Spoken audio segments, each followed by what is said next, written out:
The Helper's Trap: Why Being Helpful is Killing Your Career. Section 1: Opening. Here's a question I want you to sit with for a moment. What if the thing that makes you feel most valuable at work is actually the thing holding you back? I'm talking about being helpful, being the person people come to, being known as someone who always has time to answer a question, fix a problem, or jump in when someone's stuck. It feels good, right? It feels like you're making a difference, like you are indispensable. But here's what nobody tells you: you're probably not building your career, you're building everyone else's. Welcome to Automate Office Work.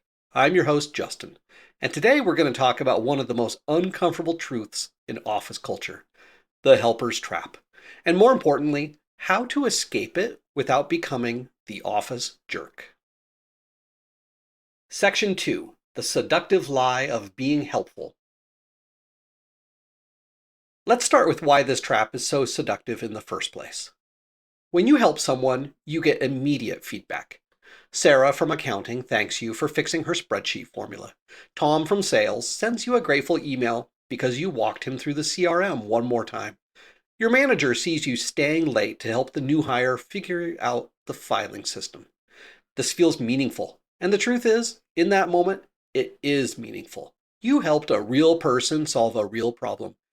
But here's the psychological trick your brain is playing on you. You're confusing activity with progress. You're confusing being busy with being valuable.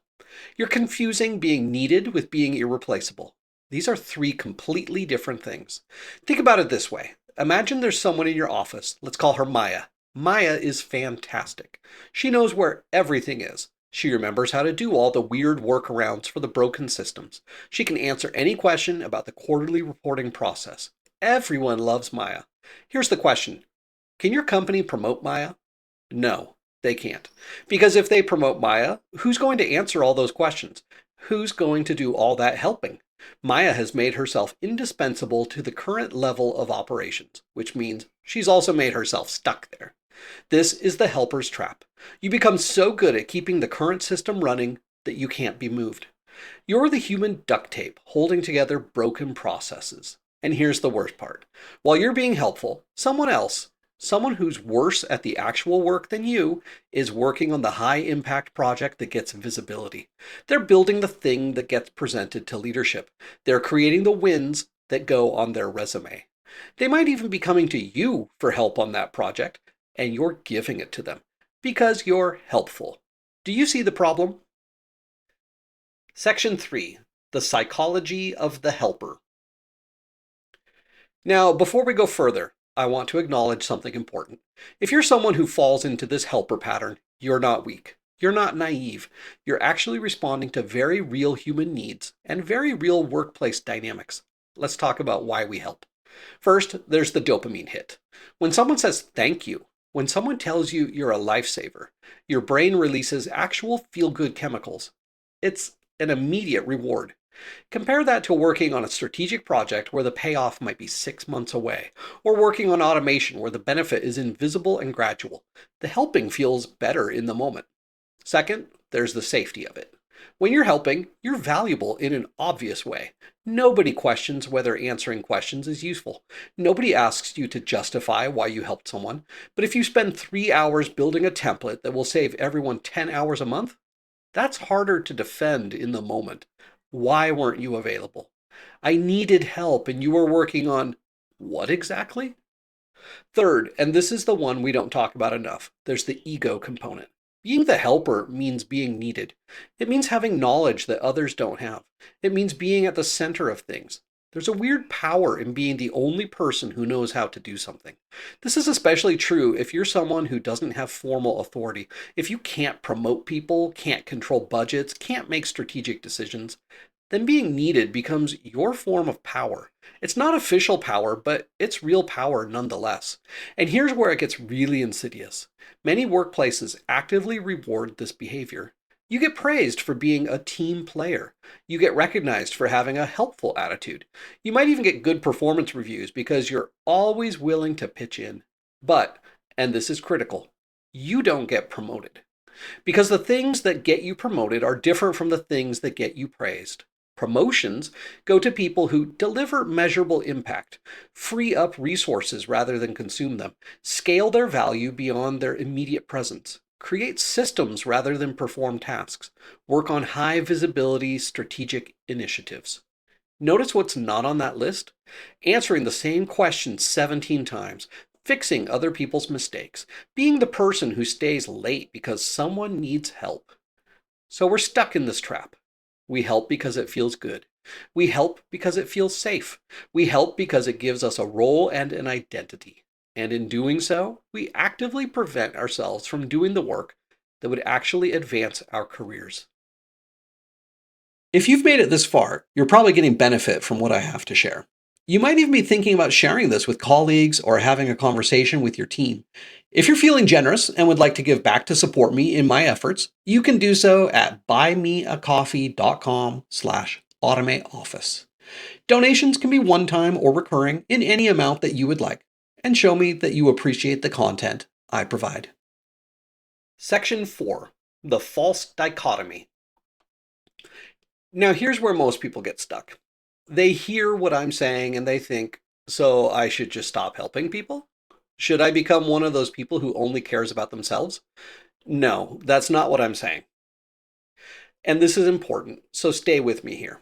The problem isn't helping people. The problem is how you're helping them. There are two fundamentally different ways to help. Type 1, direct help. Someone asks you a question, you answer it. Someone needs something done, you do it. Someone's stuck, you unstick them. This is reactive helping. You are the solution. Type 2, system help. Someone asks you a question, you create a resource so nobody has to ask that question again. Someone needs something done, you build a process so they can do it themselves. Someone's stuck, you remove the obstacle that made them stuck in the first place. This is proactive helping. You create the conditions for solutions. Here's the difference. Type 1, helping scales linearly with your time. You can help 10 people by working 10 times harder. Type 2, helping scales exponentially. You can help 100 people by building one good system. And here's the thing that nobody tells you. Type 2 helping is harder to say yes to. It requires you to say no to the immediate request so you can address the underlying problem. It requires you to invest time upfront with no immediate gratitude payoff. It requires you to sometimes let people struggle a bit while they learn the new system. Type 1 helping makes you feel like a good person immediately. Type 2 helping makes you feel like a jerk in the short term, but actually helps more people in the long term. Let me give you a hypothetical example. Imagine someone comes to you 3 times a week asking how to run a specific report from the database. Type 1 help. You run the report for them each time. Takes you 10 minutes. They're grateful. Everyone's happy. 6 months later, they're still asking. Type 2 help. The first time they ask, you say, I'll run it with you and we'll document the steps. Takes you 30 minutes. The second time you say, try following the documentation and I'll spot check. Takes you 15 minutes. The third time you say, you've got this. Just show me when you're done. Takes you 5 minutes. 6 months later, they never ask again and they've taught 2 other people. Which one is actually more helpful? Which one respects that person's capability and growth? Which one scales? Section 5. The 90-10 rule. Here's the framework I want you to think about. In most office environments, 90% of what feels like helping is actually busy work. And I know that sounds harsh, but bear with me. This 90% includes things like answering the same questions over and over, fixing errors that shouldn't have happened, doing routine tasks that others should know how to do, jumping in to save projects because someone didn't start early enough, being the go-between for information that should flow directly, maintaining knowledge in your head instead of in an accessible system. This is busy work disguised as helping. It feels productive because you're solving problems, but you're solving the same problems repeatedly. You're a human band-aid on broken processes. And the tragedy is that this 90% crowds out the 10% that actually matters. The high-value helping that builds relationships, transfers real knowledge, and creates lasting impact. That 10% looks like mentoring someone through a genuinely new challenge, strategic coaching on how to approach ambiguous problems, building relationships that create trust and collaboration, designing systems that empower people, knowledge transfer that actually raises someone's capabilities, making connections between people who should know each other. Do you see the difference? The 90% is transactional. The 10% is transformational. Here's a hypothetical scenario. Imagine you work in a company where people constantly ask you how to format the monthly status report. You've shown people dozens of times. You've walked them through it. You've even done it for people when they're in a rush. That's 90% helping. You're a human template. Now imagine instead that you spend 2 hours creating a template with clear instructions, some example entries, and a simple checklist. You announce it to the team, you make it easy to find. Maybe you record a 5-minute video showing how to use it. The first few people who try it might still have questions. That's fine. You help them and you update the template based on their confusion. But within a month, nobody's asking you anymore. They're just using the template. You've just eliminated maybe 5 hours a month of repetitive helping. That's 60 hours a year. And here's what's really important. You can now use those 60 hours on something that actually matters to your career. Maybe that's learning a new skill. Maybe that's taking on a strategic project. Maybe that's building relationships with people who can advocate for you. And you haven't become less helpful. You've become more helpful to more people in a way that doesn't require your constant presence. This is the shift. From being the answer to creating the answers. From being the doer to building the system that lets everyone do. Section 6. Identifying your busy work. All right, so how do you actually identify which helping is busy work and which is valuable? Here's a practical exercise you can do this week. For the next 5 work days, keep a log. Every time someone asks you for help, write it down. 1. What they asked for. 2. How long it took you to help. 3. Whether you've helped with this same thing before. At the end of the week, review your log. I'm willing to bet you'll see patterns that surprise you. You'll probably find that you answered the same 3 questions 12 times. You'll probably find that you spent hours on tasks that could have been automated or documented. You'll probably find that a huge chunk of your helping is solving problems that shouldn't exist. Here are some red flags that indicate busy work disguised as helping. Red flag 1, the repeat request. If you're answering the same question more than twice, that's not helping. That's a system failure. The system failure might be poor documentation, poor training, poor tool design, or poor communication. But the answer is not for you to become a human FAQ. Red flag 2, the urgent non-emergency. Someone comes to you with something urgent that's actually just poor planning on their part. Maybe they waited until the last minute. Maybe they didn't read the instructions. Maybe they assumed you'd handle it. This feels like helping in the moment, but you're actually enabling poor behavior. Red flag 3, the task you could teach. If you could do something in 10 minutes, but it would take 30 minutes to teach someone else, your instinct is to just do it yourself. Fast forward 6 months, you've done that task 20 times. That's over 3 hours. Teaching them once would have saved you 2.5 hours, and that person would now have a new skill. Red flag 4, the information middleman. You find yourself constantly being the person who knows where information lives or who to ask. This feels important. You're connected, you're informed, but you're also a bottleneck. Every question that comes through you is time you're not spending on anything else. Red flag 5, the fix-it cycle.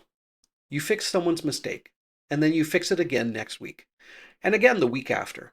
At some point, you're not helping them improve. You're preventing them from learning, and you're training them that it's easier to mess up and have you fix it than to get it right themselves. Let me give you a hypothetical example of how insidious this can be. Imagine someone who works in an operations role. People constantly come to them asking where specific files are saved, how to access certain folders, what the naming convention is for documents. This person feels helpful. They know the system. They're the go-to expert. But here's what's really happening. The file organization system is confusing. The folder structure doesn't make intuitive sense. There's no clear documentation on naming conventions. And instead of fixing those underlying problems, this person has become a human search engine. They're working harder to compensate for a broken system. And the more they help, the less incentive there is to fix the system. Why fix it? We could just ask them. Now imagine instead they spend one afternoon reorganizing the folder structure to be intuitive. They create a simple one-page guide to the naming conventions. They pin it somewhere accessible. They send one email to the team explaining the new structure. The first week, they might still get questions, but they can answer those questions by pointing to the guide. And within a month, the questions stop. They've just reclaimed probably an hour a week. That's 50 hours a year, and they've made everyone more self-sufficient. That's the shift from busy work to system work. Section 7, the automation mindset. Now let's talk about automation. And I want to be very clear about what I mean, because when most people hear automation, they think expensive software, IT departments, complicated coding. That's not what I'm talking about. The automation mindset is simply this. Before you do something repetitive, ask yourself, could I build something that does this for me? And build something might mean creating a template, writing down steps in a shared document, recording a quick video walkthrough, setting up a simple spreadsheet formula, using basic features and tools you already have, or organizing information so people can find it themselves. Let me give you some hypothetical examples of low-tech automation that anyone can do. Example 1, the question log. Instead of answering questions individually, start a shared document called Frequently Asked Questions or Team Knowledge Base. Every time someone asks you a question, write the question and answer in that document. Send them the link. Next time someone asks, you point them to the document. Within a month, you have a searchable resource and you've cut your question answering time in half. Example 2, the template system. Think about any document or file you create regularly. Status reports, meeting agendas, project proposals, data tables. Don't start from scratch each time. Create a template with all the standard sections, formatting, and boilerplate language already there. Save it somewhere everyone can access it. Now, instead of spending 20 minutes formatting, you spend 2 minutes filling in the specifics. Example 3, the checklist. You have a multi-step process that people always mess up.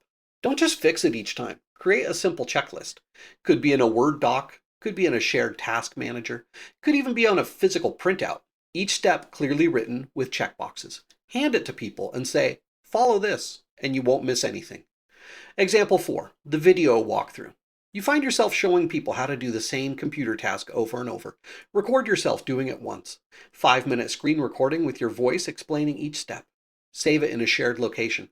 Next time someone asks, send them the video. They can watch it at their own pace. Pause and rewind, and you didn't spend any additional time. Example 5, the email template. You send similar emails constantly. Maybe it's following up on deliverables, maybe it's requesting information, maybe it's status updates. Create templates for the common scenarios. Save them as drafts or snippets. Now, instead of writing the same email from scratch, you're customizing a template. Saves you 5 minutes per email, which adds up fast. Example 6, the standardized file name. Files are disorganized and people can't find anything. Create a naming convention. Year, month, date, underscore project name, underscore document type, underscore version, or whatever makes sense for your context. Document it in one place. Enforce it gently by renaming files people send you and explaining why. Within weeks, finding files becomes trivial. Notice what all of these have in common. They require an upfront time investment, but they pay dividends forever after. They shift you from doing the work to creating the system that makes the work easier. This is the automation mindset. It's not about fancy tools. It's about asking, how can I make this easier next time, instead of just powering through? Here's a powerful question to ask yourself. If I was gone for 2 weeks, what would fall apart? If the answer is everything I help with, then you haven't automated. You've made yourself a single point of failure. But if the answer is not much because I've built systems that work without me, then you've actually helped in a sustainable way. And here's the paradox. The better your systems, the less needed you feel in the day-to-day. And that's exactly the point. You want to be less needed for routine stuff because that frees you up to work on the high-impact, high-visibility work that actually advances your career. The people who get promoted aren't the ones who are indispensable to daily operations. They're the ones who make daily operations run smoothly without them being there. We talk a lot on this show about how technology should serve humans, not replace them. That's why I'm so excited to share that I've partnered with Aira. Aira, A-I-R-A, is an AI-powered customer communication tool that actually aligns with the values we discuss here at Automate Office Work. And here's the best part. Aira doesn't write your emails for you. It doesn't hunt down cold leads to spam people. Instead, it focuses on the most valuable asset you already have, your existing relationships. It removes the drudgery of tracking so you can focus on the joy of connecting. I saw the need for this in my own life. I don't need thousands of new contacts. I need to stay close to the thousands of amazing people I already know. I used to run a complex manual system tracking when I last spoke to a partner and setting alerts for when to reach out again. It was a commitment to make sure my relationships didn't just fade away into the noise. Ira takes that intention and gives it superpowers. It connects to your contacts and sends you reports when their companies show up in the news. It gives you the signal, the important life events and business updates, so when you do reach out, you're genuinely informed about what matters to them. It's available now in 14 countries across Europe for €149 a month. It's AI done right, handling the admin so you can be more human. If you want to support this show and strengthen your own network, head to get.ira.app/automate. Using that link helps support my work here, and I truly believe it will help you lead a more intentional, connected professional life. Now let's get back to the show. Section 8. Saying no productively. Let's address the elephant in the room. How do you actually say no to helping requests without sounding like a jerk? Because here's what happens when you try to shift from being the constant helper to being the system builder. People will still come to you. They're used to you saying yes. They expect you to drop what you're doing, and you're going to feel guilty. You're going to feel like you're letting people down. You're going to worry that you're being selfish or unhelpful. This is normal. This is the hardest part of the whole transition, but it's also the most important. Here's the framework. You're not saying no to helping. You're saying no to being the solution. You're redirecting people to the system. Let me give you some scripts you can use. Script 1, the documentation redirect. Them. Hey, can you show me how to do that thing again? You. I've actually created a guide for that. Let me send you the link. Give it a try and let me know if any steps are unclear. I want to make sure the guide is good. What this does, helps them while making the documentation better, and they learn to check the documentation first time next. Script 2, the teaching moment. Them. Can you fix this for me? You. I'm in the middle of something, but I can show you how to fix it yourself. It'll take 10 minutes and you'll be able to handle it next time it comes up. What this does, it sets a boundary that you're busy while still offering help, but help that builds capability. Script 3, the system improvement. Them. This process is so confusing. Can you just do it for me? You. I hear you. Let's fix that. Walk me through where you got stuck and I'll update the instructions so it's clear. Then you can finish it yourself. What this does, it acknowledges their frustration, improves the system, and empowers them. Script 4, the prioritization trade. Them. I need you to help me with this urgent thing. You. I can do that, but I'm currently working on important project, which should take priority. What this does, makes the cost visible. Often, when people realize they're asking you to deprioritize important work, they reconsider whether they really need you or can figure it out themselves. Script 5, the scheduled help. Them. Can you help me with this right now? You. I can't right now, but I have time at 3 p.m. Will that work? What this does, maintains your boundary while still offering help. Often by 3 p.m., they've figured it out themselves. And if they haven't, you've protected your current focus time.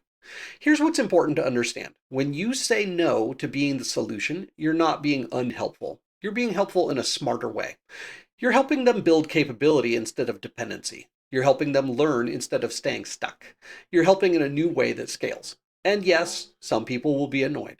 Some people like having you as their personal assistant. Some people will accuse you of not being a team player because you're not doing their work for them anymore. That's okay. Those are the people who are taking advantage of you, whether they realized it or not. The people who respect you, the people who value your time, the people who understand professional growth, they'll appreciate the new approach. They'll appreciate the systems you build. They'll appreciate that you're treating them like capable adults. And here's the thing about saying no. It gets easier. The first few times feel awful, but the more you do it, the more you realize the sky doesn't fall. Projects still get done, people still figure things out.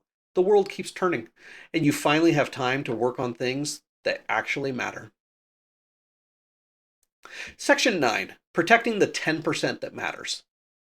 Now, here's the crucial part that keeps this from becoming a stop caring about people message. Once you've eliminated the 90% of busy work, you need to protect and nurture the 10% that actually matters. Remember, we're not trying to stop helping. We're trying to help in ways that actually create value for everyone involved. That 10%, the high value helping, is where you build relationships, transfer genuine knowledge, and create lasting impact. This is mentoring. This is strategic coaching. This is collaborating on hard problems. This is connecting people. This is sharing insights that only come from experience. This is the kind of helping that people remember years later. I wouldn't be where I am if it wasn't for the time you took to show me how to think about that problem. But here's the thing. You can only do this kind of helping if you have time for it. And you only have time for it if you've eliminated the busy work. Think about it this way. Imagine you have 10 hours a week that you currently spend helping people. In the old model, 9 hours go to answering repetitive questions, fixing preventable errors, and doing tasks others should do themselves. 1 hour goes to meaningful mentoring or collaboration. In the new model, you build systems that eliminate those 9 hours. Now you have 9 hours back. You could use all 9 on your own high impact work. But what if you used 3 hours on a really valuable helping? Now you're spending 3 hours a week on meaningful mentoring, strategic collaboration, and relationship building. 3 times what you were doing before, and you still reclaimed 6 hours for your own work. Everyone wins. You're helping more effectively, building stronger relationships, and still advancing your own career. Here's what high value helping looks like in practice. Scheduled office hours. Instead of being constantly interruptible, you set aside specific times when you're available for questions and mentoring. People know they can bring their hardest problems to you during those times, and you can give them your full attention. Strategic problem solving. Someone comes to you not with a task to do, but with a genuinely thorny problem to think through. You don't do it for them, but you help them think about it differently. You ask good questions. You share relevant experiences. You help them build their own problem solving capacity. Thoughtful introductions. You connect two people who should know each other. You make introductions that create value for both parties.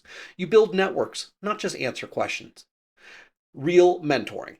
You invest time in helping someone grow over the long term, not fixing their immediate problems, but helping them develop skills, thinking, and judgment that will serve them for years. Collaborative partnership. You work with someone on a challenging project where both of you bring expertise and both of you learn. This isn't you doing their work. It's genuine collaboration.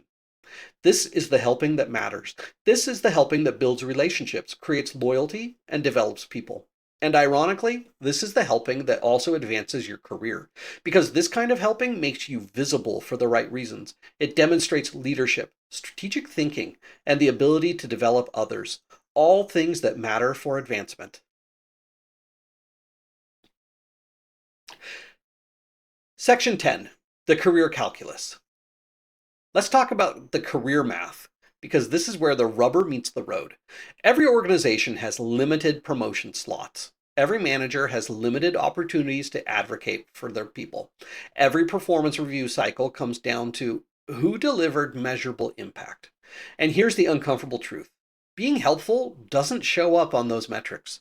Think about how promotions actually work. Someone has to justify giving you more money and more responsibility. They need to articulate to their boss, or to HR, or to a committee, here's why this person deserves to move up. What do you think sounds more compelling? Option A. They're really helpful. They always answer questions. People love working with them. They're a great team player. Option B. They built a system that reduced onboarding time by 40%. They automated our reporting process, which freed up 5 hours a week across the team. They led the project that increased customer retention by 15%.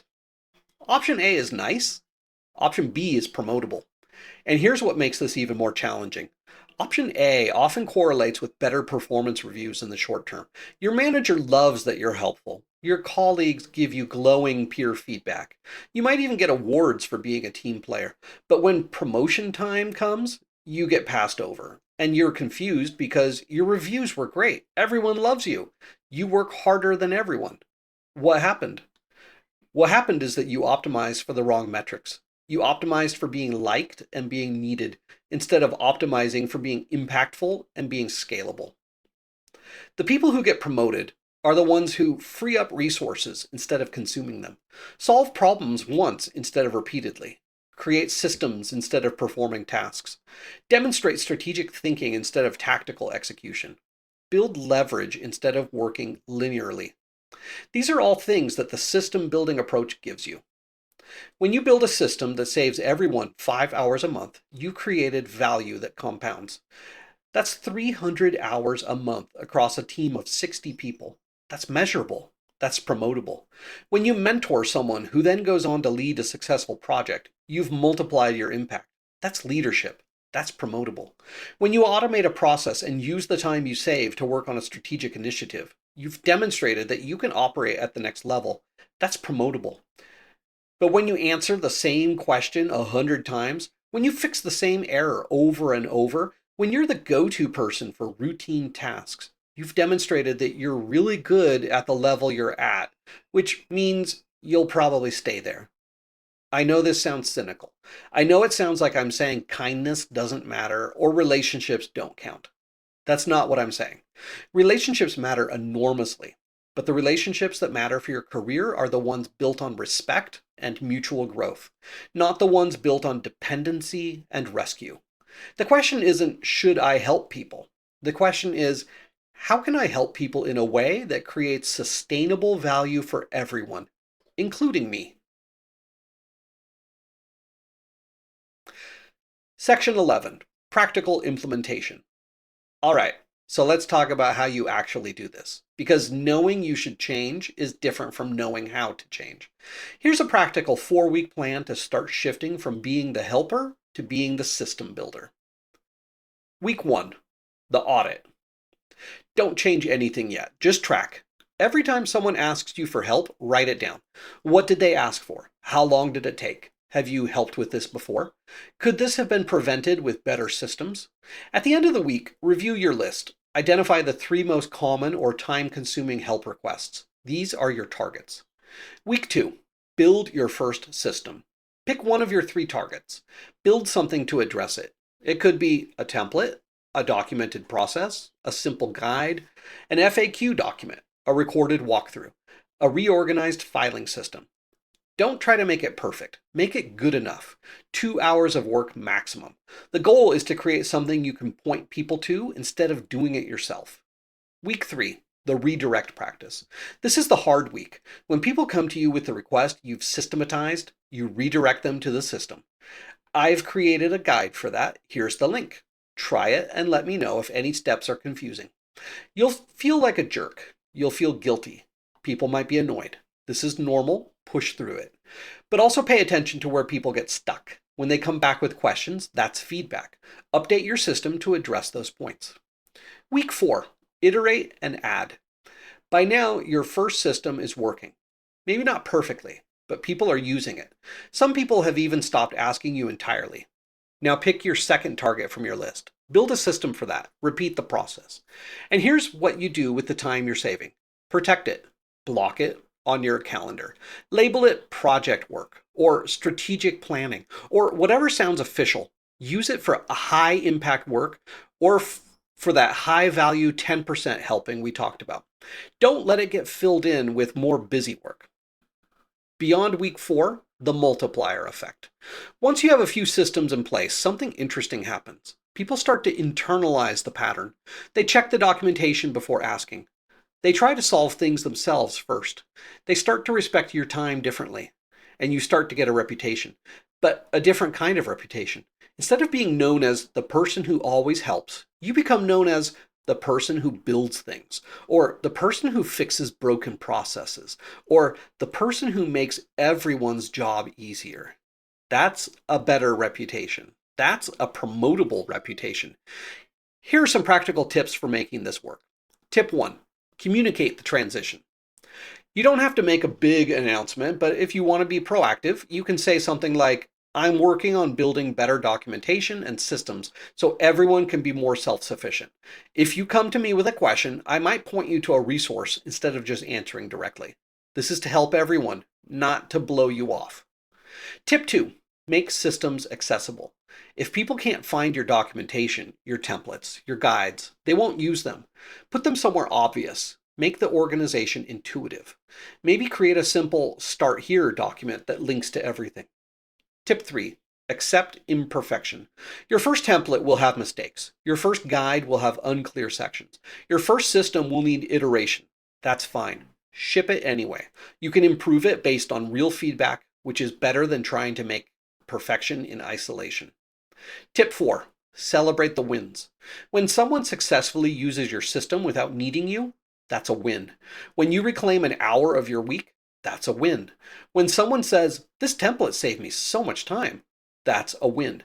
Notice these. They're easy to overlook, but they're proof the approach is working. Tip 5. Be patient with yourself. This is a significant shift in how you work and how you think about your role. It takes time. You'll backslide. You'll say yes when you meant to redirect. You'll feel guilty. You'll wonder if you're being too harsh.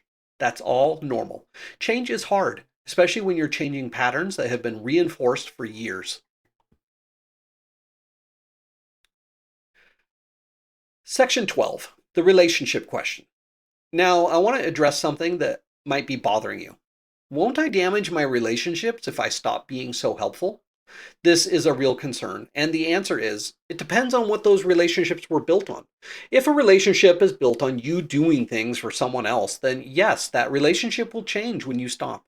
But was that really a relationship, or was that a transaction dressed up as a relationship? Real professional relationships, the ones that matter, the ones that last, the ones that help your career, are built on mutual respect, not on dependency. When you shift from being the person who does things for people to being the person who empowers people to do things themselves, you find out which relationships were real. The people who respect you will appreciate the new approach. They'll value that you're treating them like capable adults. They'll appreciate the systems you build because those systems make their lives easier too. The people who were using you, consciously or unconsciously, will be upset. They liked having you as their personal assistant. They liked having someone else take responsibility for their tasks. Let them be upset. Those relationships were costing you more than they were worth. Here's what's interesting. In my experience, and I've seen this play out many times, the relationships that survive this transition become stronger because now they're built on something real. Instead of someone coming to you because they need something done, they come to you because they value your perspective. Instead of being their problem solver, you become their thought partner. Instead of dependency, you have collaboration. These are better relationships. These are the relationships that lead to opportunities, to advocacy, to people thinking of you when good things come up. And here's the part nobody tells you. When you stop being constantly available for low-level help, you become more available for high-level collaboration. People start to think of you differently. They stop seeing you as the person who fixes their spreadsheets and start seeing you as the person who thinks strategically. Your relationships change, but they don't necessarily diminish. They evolve.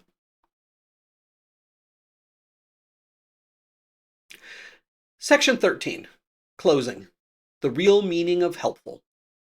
So let's bring this home. Being helpful isn't about saying yes to every request. It's not about being constantly available. It's not about making yourself indispensable to daily operations. Real helpfulness is about creating conditions where people can help themselves.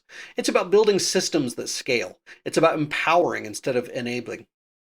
It's about asking, how can I help in a way that makes me less needed over time, not more needed? And yes, this requires you to think about your career. It requires you to be strategic about your time. It requires you to say no sometimes, to redirect people, to build systems instead of just doing tasks. Some people will call that selfish, but here's what I'd argue. What's actually selfish is making yourself the bottleneck. What's actually selfish is preventing people from growing because it's faster to do it yourself. What's actually selfish is building your identity around being needed instead of being effective. The generous thing The truly helpful thing is to build systems that work without you, to teach people instead of doing for them, to create leverage that benefits everyone. And the beautiful thing about this approach is that everybody wins. Your colleagues win because they become more capable and self sufficient. Your organization wins because processes become more efficient and less dependent on single individuals. Your career wins because you free up time for high impact work and you demonstrate scalable value. Even the people who initially resist win, because in the long run, dependency doesn't serve anyone. So here's my challenge to you. This week, start your audit. Track where your helping time is going. Identify your busy work. Pick one thing to systematize. It won't be perfect. You'll feel guilty. You'll wonder if you're doing the right thing. But do it anyway. Because the helper's trap is real, and the only way out is to stop being the solution and start building systems. Your career will thank you. Your sanity will thank you. And honestly, the people you help will thank you too, once they realize you've helped them become stronger instead of staying dependent. That's the real meaning of helpful. This podcast is available on all the major platforms, live every Friday on LinkedIn, and then available on YouTube, Apple Podcasts, and Spotify. No matter where you're getting this content, could I ask you to tickle the algorithm and like, subscribe, comment, and share to help us grow and help more people? It's greatly appreciated. Just search for Automate Office Work or go to automateofficework.com, and there's a podcast section showing you our 80 plus episodes and links to all the platforms. Now back to the episode. Thanks for listening to Automate Office Work. If this episode hit home, I'd love to hear about it. What systems are you going to build first? Reach out on social media or leave a review. I'll talk to you next week. Until then, happy automating.